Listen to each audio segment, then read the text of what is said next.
That's really what I said the second time I got cancer. I can bounce back from adversity and reinvent my life. It's possible. No college training, labeled educable, mentally retarded, but I kept running toward my dream. I'm David, welcome to Wise Vibes. Les Brown got his start as a motivational speaker in the 70s and published his book in 1997, It's Not Over Until You Win. It's kind of like the quote, it's always okay in the end, and if it's not okay, then it's not the end. Regardless, in this video, I'm going to share with you 3 pieces of life-changing advice by Les Brown, starting off with number 1, don't stop running towards your dream. It's not easy.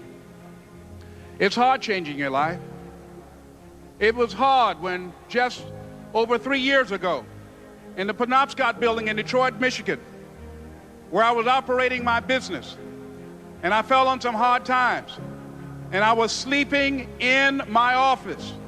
It was hard coming into the lobby, and the security said, "Excuse me, Mr. Brown, can we see you for a moment?" And I said, "Yes," and I walked up to the counter, and he gave me an envelope. And he said, "Would you mind reading it here?" And I opened the envelope, and the envelope was from management that said, "This is an office tower. It's not a hotel. Please do not sleep in your office." And I said, "Excuse me, sir." I said, "I just work long hours in creating my business. I'm an entrepreneur. And right now things are bad for me, but they're not going to be this way always. And I just asked for the opportunity to continue to operate like I'm doing. I'm not trying to make this my home." And it was hard coming through the lobby. And sometimes they would laugh. There's a guy talking about becoming successful. And look at him. He's bathing in the bathroom upstairs on the 21st floor. He sleeps on the floor. Him and 2 other dreamers up there. Look at him. It was hard, ladies and gentlemen, coming to speak to people. And I was facing financial difficulties in my own life. I was behind on my bills and my dreams, and I'm saying to them, you can live your dream. It was hard, ladies and gentlemen. It was very difficult to pick myself up each day believing that I could do it. There were times that I doubted myself. I said, "God, why is this happening to me? I'm just trying to take care of my children and my mother. I'm not trying to steal or rob from anybody. Why did this have to happen to me?" It was very hard. And here's what I want to say to you. For those of you that have experienced some hardships, don't give up on your dream.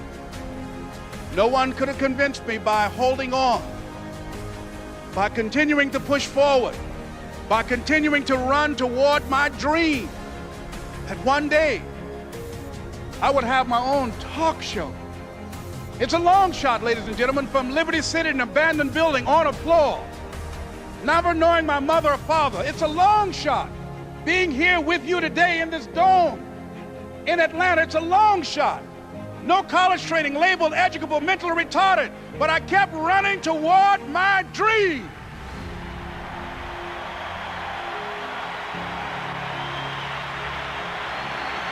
Don't stop.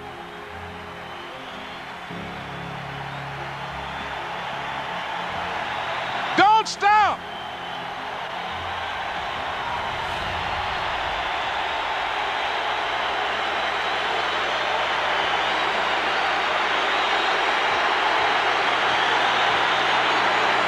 Don't stop running toward your dream. Number 2 is be resilient. Yeah, see, one of the things about life, you're going to get hurt. You're going to make some mistakes. You're going to fail your way to success. But you got to be willing to experiment. You got to be willing to push yourself. You got to be willing to challenge yourself by putting yourself in a perpetual state of discomfort. And so, but things happen in life. When you have goals and dreams, things happen. I had no idea. Midway of my 3rd term, my mother became ill. She was diagnosed with breast cancer. My brothers and sisters called me and said they're going to put her in a nursing home. And I said, no. They said, we thought you would say that. We've interviewed the best nursing homes in Dade County. I said no. So I had a problem. How can one woman raise 7 children who couldn't take care of themselves, but 7 grown people couldn't take care of one woman? I had a problem with that. And I said, no.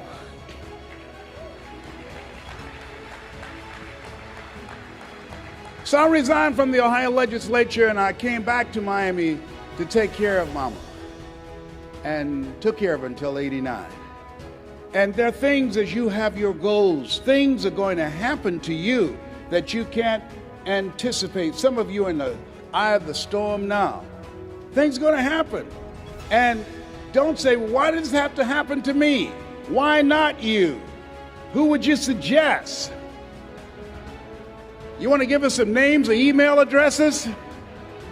That's really what I said the second time I got cancer. They had told me the cancer had metastasized to 7 areas of my body. I started laughing. He said, why are you laughing? Are you in denial? I said, no, I feel like Mother Teresa. He said, what do you mean? She said, Lord, I know you know how much I can bear. I just wish you didn't have so much confidence in me.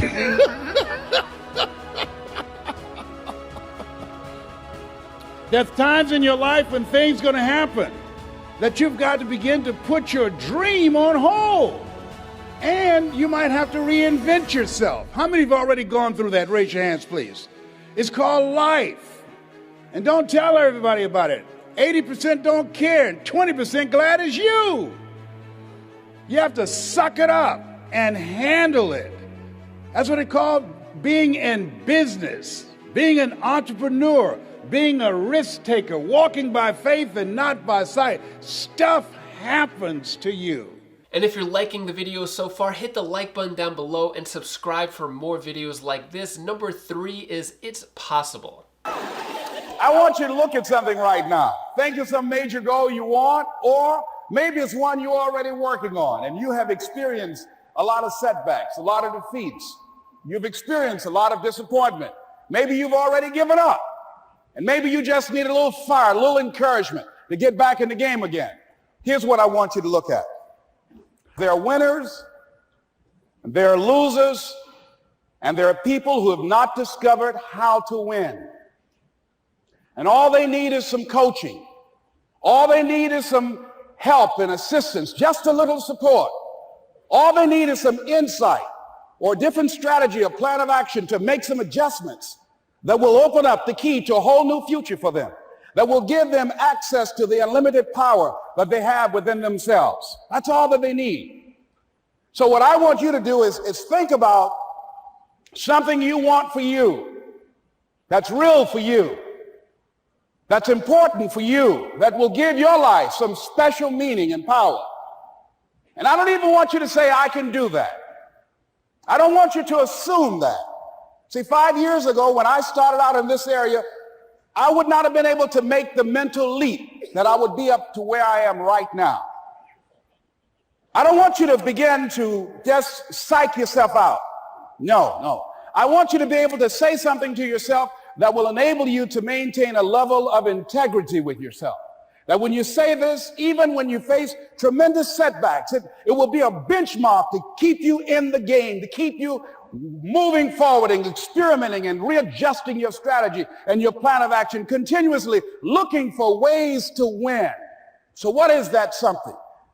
When you got an idea you want to move on, you might not have the money, you might not have the education, you might not have the support or the resources you need. What is that something that can keep us going, that will enable us to act on our dream? What's one of those keys that will begin to help us to discover the secrets to our dream? Here's what I want you to repeat after me, please, with power and conviction. Say, it's possible. It's possible. That's all I want you to do when you look at your dream. Just say to yourself every day, it's possible. Just say that every day to yourself, it's possible. Because what does that do? See, it begins to change your belief system. See, the way in which we operate, ladies and gentlemen, it's a manifestation of what we believe, what's possible for us. Whatever you've done up to this point, all that it really is a duplication, it's a reproduction of what you believe subconsciously that you deserve and what's possible for your life. Most people operate out of their personal history, out of their memory, things they have done, things they've experienced, things they've seen, things that they have observed. What I'm suggesting that you operate out of a larger vision of yourself. I want you to see yourself doing what you want to do, experiencing what you want to experience, having what you want to have, doing what it is that gives your life some meaning and value. Operate out of your imagination, not your memory. Because whenever you look at where you want to go, I'm wanting to warn you, you will have some conversation back here after you go through the data that you've experienced in life saying you can't do it. And so what you want to begin to do is ignore that inner conversation. Well, most people, ladies and gentlemen, when something happens to them, what they do is they begin to believe that that's the way it is. That's the way it's always been. And they can't see the possibility of it being any different. Example, before April 1954, the common belief, the universal belief, because it had been tried again and again and again and people had failed, the belief was that man was not physically capable of breaking the 4-minute barrier, that he could not run a mile in less than 4 minutes. That was the belief on the planet. It had never been done. But here's what happened, ladies and gentlemen. Roger Bannister came along, and he broke the 4-minute barrier. Now, here's what's significant about that.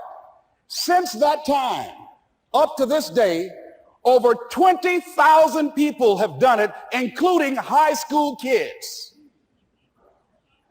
What changed? 20,000 people, what changed? Here's what happened when they got on the track. They knew it had been done. And because they knew it had been done, there was a new belief about this barrier, about this goal that was unreachable. And those 20,000 people got in a race believing, knowing in their heart that someone had done it, that it's possible, that they could do it.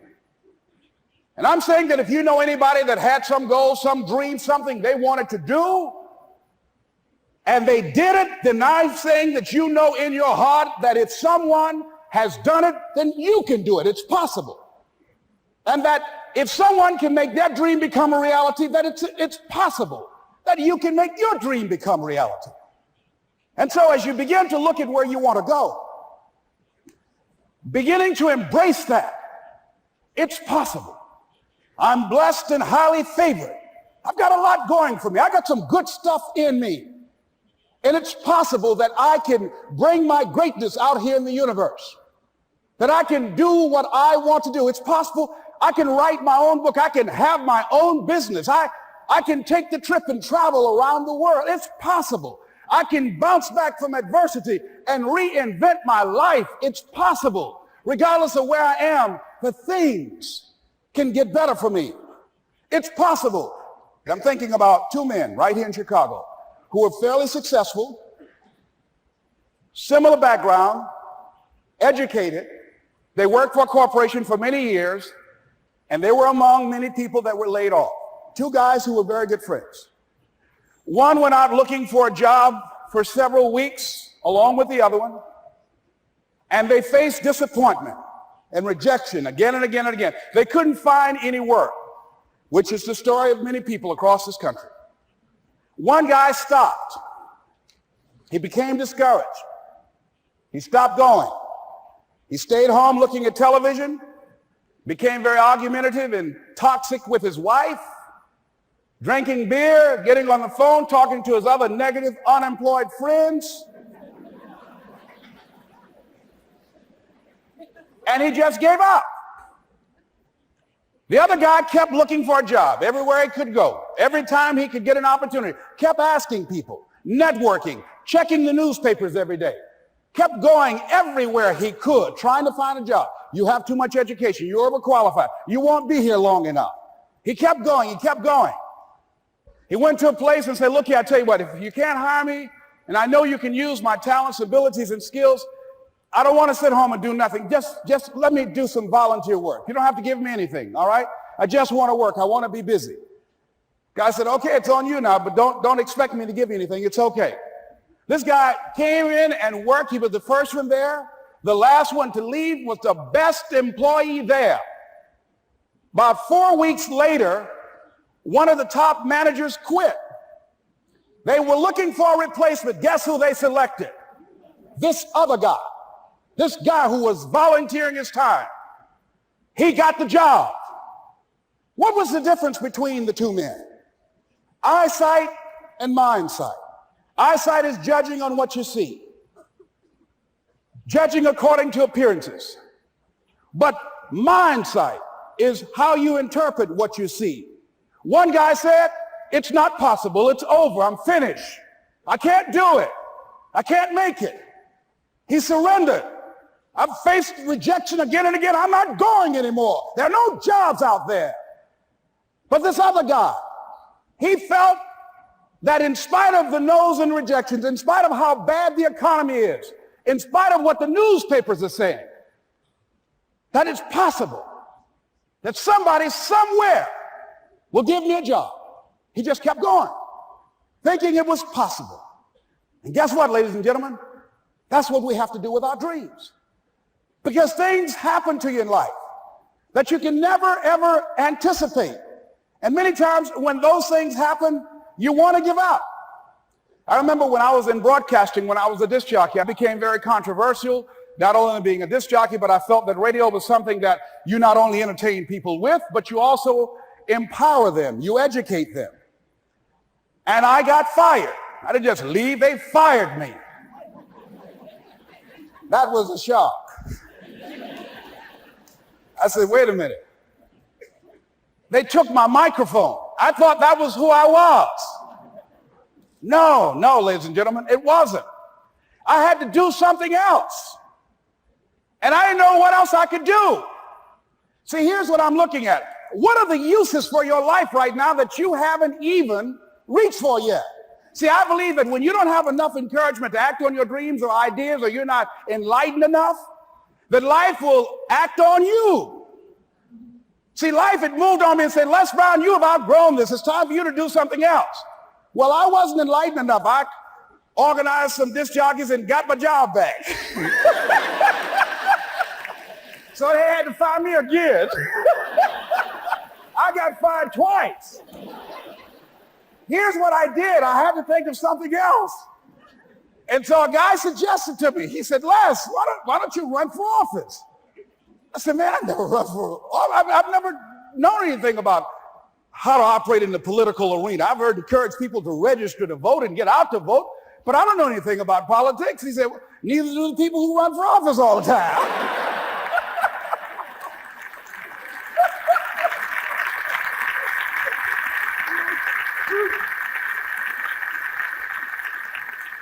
So I ran. Now here's what I'm suggesting. I ran. You got to do what you can where you are with what you have. I didn't have any money. I didn't know anything about the political process. I didn't even have any support. But here's what the guy told me. It's possible you could win. That's all I had. I was running against an endorsed candidate. He was an incumbent.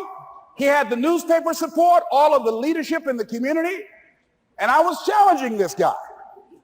So I had a saying when I was on radio, stand up for what you believe in because you can fall for anything. And I would go door to door. I have my kids on one side of the street. I would be on the other, and I'd knock on doors. Hello, my name is Les Brown. Tell everybody I'm still standing. They get on the phone. Child, Les Brown was to my house today. You know the boy on the radio with the big mouth? Yeah, they fired him, honey. Say he's still standing. See, I'm saying just keep moving. Don't start feeling sorry for yourself. Don't spend time blaming and talking about what happened to you. See, whatever you talk about, that's what you multiply and expand in your life experience. So don't talk about stuff unless you want it to keep on happening to you, all right? So I got in that kind of action.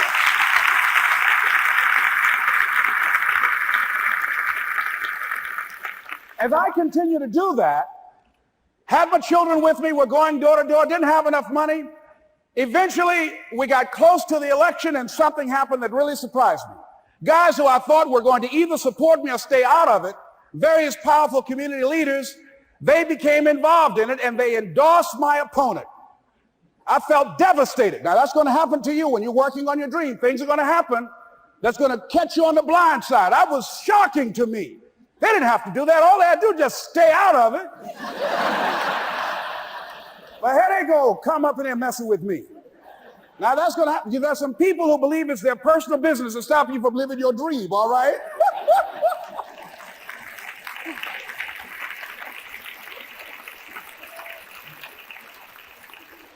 But I didn't deal with that. You want to make your dream come true, you got to stay focused. Some people rather get even than get ahead. Stay focused on where you want to go. I just kept on doing what I was supposed to do.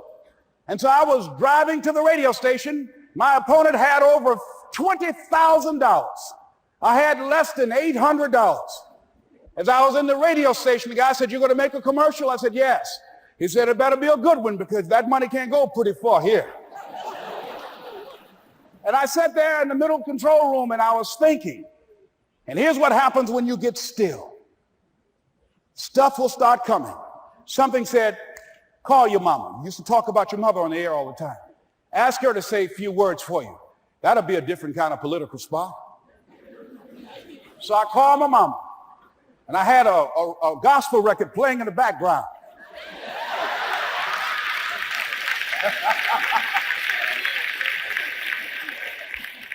And then I had my mother say, "Hello, this is Mrs. Mamie Brown. When I raised my sons, I raised them to be good children. When they got out of hand, I beat them behind and made them go right. Please vote for my son. He's a good boy."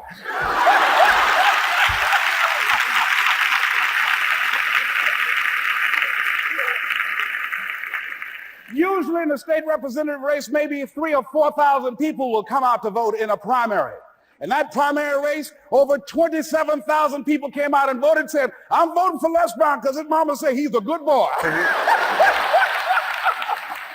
I won, ladies and gentlemen. I won.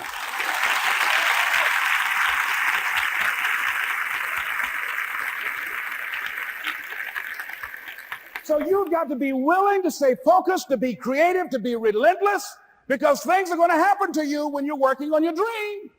When you get on track. I remember when I first got involved in speaking, one of the main things that speakers like to do is speak to a certain association that they have over 10,000 of their sales reps that come to this convention.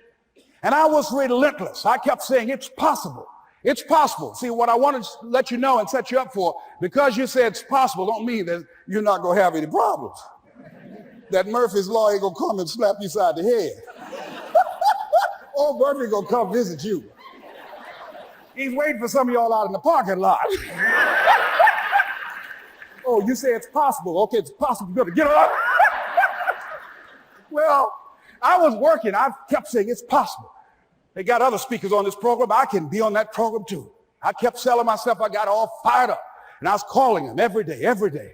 And the lady finally said, "Mr. Brown, I tell you what, we want you to come in and talk to our sales executives. You got the kind of fire and guts that they want that will motivate them. And let me tell you something else. We want you to bring your motivational tapes. You're going to need at least $50,000 worth of tapes." I said, "Is that right?" "Yes, because they want to keep that drive alive." I said, "All right." I called the guy to duplicate my tapes. I said, "Don, how you doing? This is Les. Let me tell you, I got a major speaking engagement." I said, "Man, it's a speaker's dream. I need over $50,000 worth of product." He said, "Les, you don't have that kind of credit." I said, "I know, but Don, I can sell that. Just right after speaking engagement, I'll give you your money in 4 days." He said, "Are you sure, Les?" I said, "Yes, but I got a major speaking engagement and they told me to do it." He said, "Man, that's a big offer. Let me talk with the lady with you." I said, "Hold on just a minute, man." Call the lady back. "Hello, Evelyn, how you doing? This is Les Brown. I got Don on the phone. What did you say? Do I have the speaking engagement?" "Yes, you do. And what else you suggest?" "Les, our people, they buy a lot of tapes. Your tapes are very popular among them. I'm saying bring at least $50,000 worth of tapes, Les. You'll sell everything you got and more." I said, "Did you hear that, Don?" He said, "Yes." I said, "Now, if anybody else has to make a decision, are you the final person?" She said, "I'm the final person. I will send you the contract. I want you." I said, "Did you hear that, Don?" He said, "Yes." I said, "Oh, ye of little faith." I said, "Duplicate the tapes, man. Hung the phone up." Well, he duplicated the tapes. 1 week came by. I'm checking the mail every day. No contract. I said, "Come on, Murphy, don't start nothing, man. Come on. Come on, man, give me a break. Come on, you know, this ain't fair. Come on, man. Give your boy a break. Come on." I talked to myself, you know. I didn't want to call him right then. 2 weeks passed by. Murphy said, "Don't you think you ought to call him?" I said, "Okay." I called. I said, "Hello, This is Les Brown calling. How you doing, Les? I said, fine. I said, Evelyn hasn't sent my contract out yet. Any additional information you need? So, Les, you haven't heard? I said, no. I said, Evelyn died. I said, she died? I said, did she say anything about me?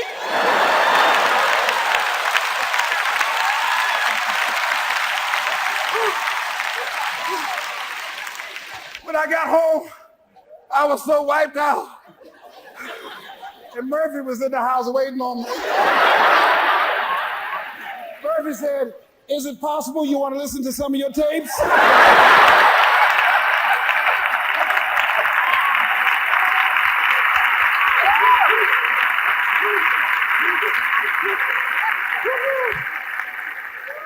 But ladies and gentlemen, here's what I had to do. I had to begin to focus on what was the solution. That this was not the only place that I'll be able to sell those products. And as I began to challenge myself and got some help and support and some other input, I eventually did. It took longer, but it was challenging. But I did it. Share this video with someone you think could use some motivation right in this moment. I'll leave you with this quote before you go. Too many of us are not living our dreams because we are living our fears, by Les Brown. I hope you have an amazing day. Go out there and know that you could accomplish anything you want. If you want some more motivation, I recommend clicking either one of these videos over here, and I'll see you in the next video. Have an amazing day. Thank you so much for watching.